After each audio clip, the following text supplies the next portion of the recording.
El xip que es posa als gats i als gossos permet saber immediatament a qui pertanyen.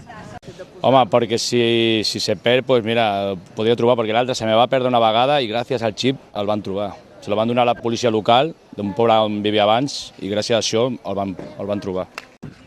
Tot i ser obligatori, la majoria d'animals de companyia de Malgrat encara no el porten perquè els seus propietaris consideren que posar-lo és molt car. I normalment, si ho fas per lliure, val 44 euros o per ahí, que és car, que també els veterinaris es podrien preocupar una mica d'ajudar a la gent, que també ho entenc, no? Que també és la seva feina i això, però si no fos tan car segurament més gent ho faria.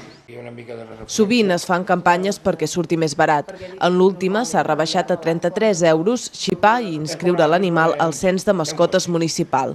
Només l'han aprofitada 42 propietaris. La gent, més que tot, quan van uns diners, no els vol gastar. Doncs miren miren el preu. Doncs què passa? Que molta gent que el troba molt car i no el posa. I també hi ha el perill que tenen por de que si el gos té un accident, una cosa d'aquestes, que ells siguin els propietaris i tot el poden localitzar. Sobretot els caçadors. Però jo ho faria totalment gratuït. Doncs sancionar a la persona que no porti el xip. Amb una multa que sigui, no sé, per subvencionar tots els que són gratuïts, quasi bé.